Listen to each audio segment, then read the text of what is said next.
it's very But your good. name can't get around on Zillow like that. The Zillow is really their desire. Their customer is the agent, correct? Correct. They're not, your clients aren't paying, so they are looking to kind of herd the realtors into an arrangement where they're frenetically fighting to pay for those leads.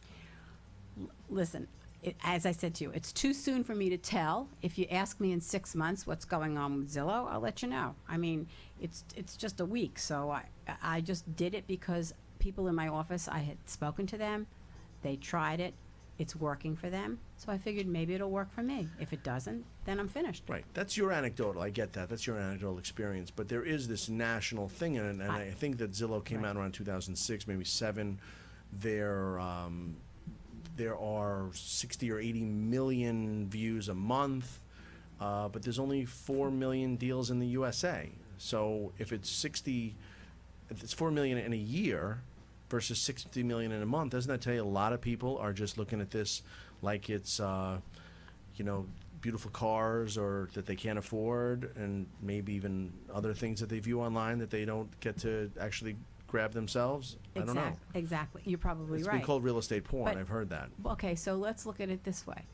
If the national statistic is that 7% of the agents do 93% of the work, and you're talking about 4 million properties, you said, sell in the United States a year, it's the same thing. That 7% of the population of the realtors are the ones that are doing all the work, and the other 93% are doing nothing.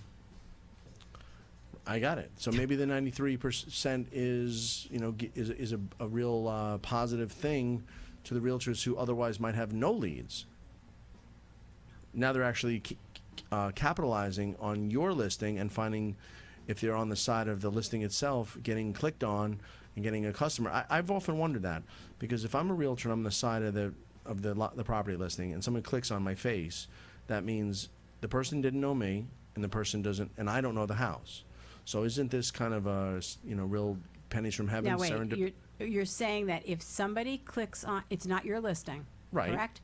But they click on you, they find you. Right. That means the buyer doesn't know you. The buyer doesn't know you. And you, the broker agent, don't know the property. So well, you should know the property, pretty much. I mean, that's the purpose of going to open houses, and I'm talking about in the area. I'm not talking that approach. I'm talking about if you just pay for a zip code in Tuckahoe. Oh, yes. So if you pay Zillow pay Zillow for a zip code in Tuckahoe, you don't know a property came on last week.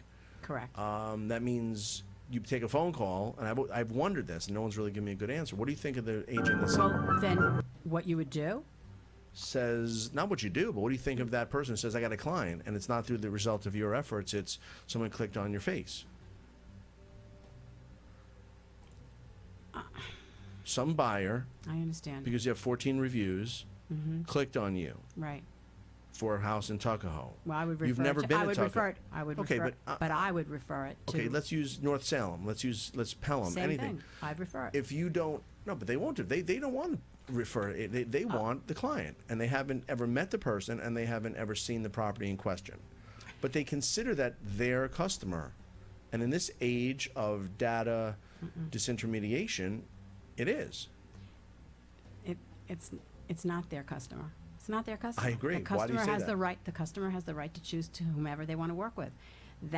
If I got that lead, and they asked me for a house in South Salem or wherever, and I don't cover that area, my first would be to explain to the buyer exactly what's going on and refer it out. That's what I would do with those leads. Do you think most agents do that? I would hope that they would do that. I mean, that would be the wisest thing to do, because really, I believe that you stay within the area in which you live and work, because you are an expert in that area. I have no desire to go all the way up county, drive an hour to show properties in an area that I know nothing about anything. Education, amenities, any of that. The schools, I get it. So to me, that's your remark is befitting that of a REVamp member, because we constantly discuss best practices and professional standards, and your approach does just that. However, for those that don't want to make the referral and get a a third of what that might be, they may want it all, Right. and might want to get wedged in that person's life for future business.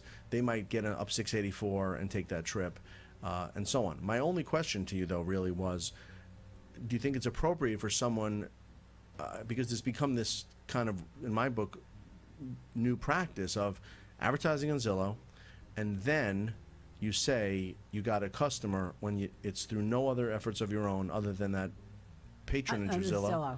Mm-hmm. And when they call about a property, you are know less about it than the buyer. Right. Because I the understand buyer what you're knows. saying.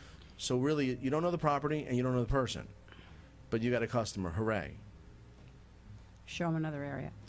I got it. That's right. But I mean, what do you think of the broker that doesn't care? The broker says, sure. As the broker who is in charge of that agent, do you think they say to them, hey, listen, maybe not take that? No, they just let them do their thing. I believe that every lead is serious until you find out differently. And I believe that you run with the ball if you can. And if you can't, then you're really not doing your job as a realtor. That's Yeah, how I feel. Okay, I got that. That makes sense. Let's take a quick break, and then we'll come back in a moment. Thank you. What is it that you want me?